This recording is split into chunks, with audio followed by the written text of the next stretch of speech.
पतसंस्था फेडरेशनचे सन्माननीय अध्यक्ष, त्याचबरोबर आपल्या जिल्हा बँकेचे वरिष्ठ संचालक, स्वामी स्वरूपानंद पतसंस्थेचे अध्यक्ष सन्माननीय पटवर्धन साहेब यांची महाराष्ट्र राज्य पतसंस्था फेडरेशनच्या अध्यक्षपदी कालच बिनविरोध निवड झालेली आहे. खूप असं मोठं काम म्हणजे पतसंस्था फेडरेशनचं अध्यक्ष होणं हे खूप कठीण काम, परंतु पटवर्धन साहेबांनी रत्नागिरी जिल्ह्यातून एवढ्या दुर्गम जिल्ह्यातून जाऊन जिथं सहकार कमी होता तरीसुद्धा तिथे त्यांना अध्यक्षपदी त्यांची निवड झालेली आहे. मगाशी जिथे साहेबांचा खूप मोठा सत्कार फेडरेशनच्या वतीनं झाला आणि मग आमच्या या जिल्ह्यासाठी एक अभिमानाची, एक चांगल्या कौतुकाची गोष्ट म्हणून सत्कार साहेबांचा झालेला आहे. आणि रत्नागिरी जिल्ह्याचं नाव आमच्या पूर्ण महाराष्ट्राच्या सहकार चळवळीमध्ये आज गाजतं आहे, त्याचा आम्हाला सगळ्यांना अभिमान आहे. आणि सन्माननीय पटवर्धन साहेब या संदर्भात आपल्याला सगळ्या गोष्टीचं आकलन करतील. पतसंस्थेवरती खूप मोठ्या अडचणी आहेत. पतसंस्थांच्या बाबतीत खूप काम करण्याची संधी आहे. आणि साहेबांनी पूर्ण जिल्ह्यामध्ये, मगाशीसुद्धा मी सांगितलं की पूर्ण जिल्ह्यामध्ये आपल्या महाराष्ट्रात सगळ्या ठिकाणी जिथं प्रशिक्षण असतं त्या प्रशिक्षणामध्ये कायदा आणि संस्थेनं संचालकांनी कर्मचाऱ्यांनी कशा पद्धतीनं काम करायला पाहिजे हे नेहमी आवर्जून सांगितलेलं आहे. आणि प्रत्येक प्रशिक्षणाला त्यांचं लेक्चर असतं जिथं मोठं प्रशिक्षण असतं तिथं, आणि आम्ही हे सगळं अनुभवलेलं आहे.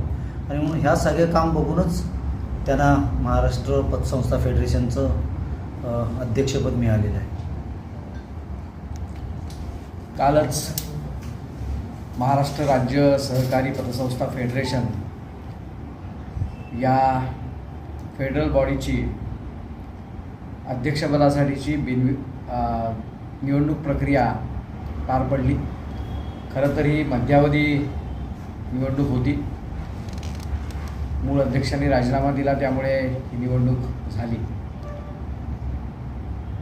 या निवडणुकीमध्ये सर्वच संचालकांना म्हणजे 21 संचालकांना उभं राहण्याची संधी होती, पण माझ्या सुदैवाने अन्य सर्वांनी मिळून बिनविरोध माझी निवड केली. त्यामुळे राज्य पतसंस्था फेडरेशनचा अध्यक्ष म्हणून काम करण्याची संधी मला कालच्या निवडणुकीने उपलब्ध करून दिली. गेली जवळजवळ 20 वर्ष मी पतसंस्था फेडरेशनचा संचालक म्हणून कार्यरत आहे.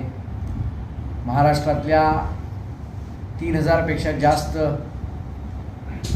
पतसंस्था या फेडरेशनशी संलग्न आहेत. पतसंस्था चळवळीचा आवाज म्हणून या फेडरेशनकडे पाहिलं जातं. पतसंस्थांचे वेगवेगळे प्रश्न असतील, नवीन कार्यक्रम असतील, नवीन तंत्रज्ञान असेल, या सगळ्या संदर्भात सातत्याने फेडरेशनने काम करणं अपेक्षित असतं.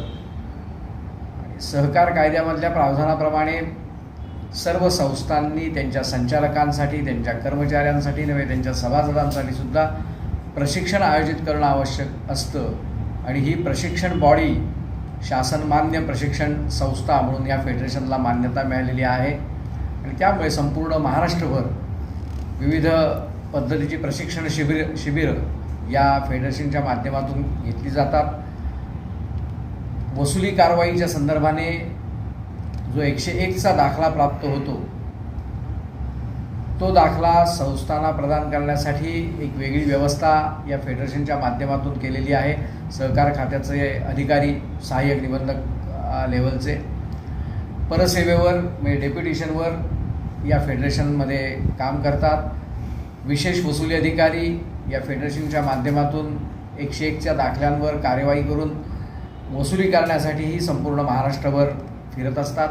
पतसंस्थांच्या चळवळीला अत्यंत पोषक ठरावं, मार्गदर्शक ठरावं, त्यांचे प्रश्न हिरिरीने शासन दरबारी मांडावेत आणि त्याची निर्गत करून घ्यावी, अशा पद्धतीचं काम हे फेडरेशन करतं आहे. संपूर्ण महाराष्ट्रभर पतसंस्थांचं जाळं पसरलेलं आहे.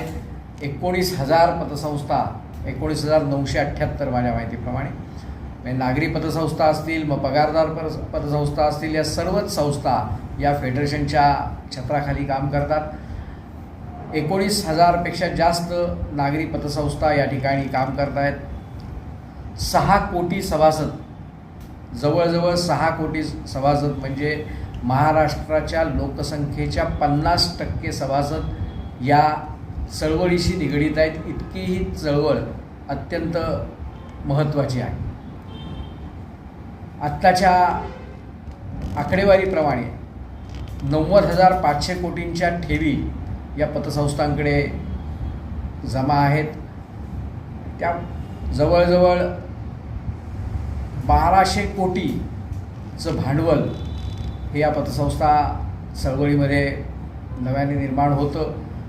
अशा प्रकारची एक व्यापक स्वरूपाची अशी ही व्यवस्था आहे. आणि ही व्यवस्था आज प्रगत बँकिंगचं युग आहे. राष्ट्रीयकृत बँका असतील, अर्बन बँका असतील, इतकंच नाही तर प्रायव्हेट बँका असतील, आता स्मॉल AU सारख्या बँका असतील. एवढं मोठं नेटवर्क असूनसुद्धा महाराष्ट्रामध्ये 19,000पेक्षा जास्त पतसंस्था कार्यरत आहेत. आणि मोठ्या प्रमाणावर मी आत्ता म्हटलं त्याप्रमाणे 6 कोटींचा सभासद वर्ग या पतसंस्था चळवळीशी निगडीत आहे. मोठं अर्थकारण या पतसंस्था चळवळीच्या माध्यमातून होत असतं. आणि सगळ्यात महत्त्वाचं म्हणजे या व्यवस्थेवर जनमानसाचा प्रचंड असा विश्वास आहे. आणि कुठचीही व्यवस्था चालायची असेल तर त्या व्यवस्थेमध्ये काम करणाऱ्या व्यक्ती या विश्वासार्ह असणं आवश्यक असतं.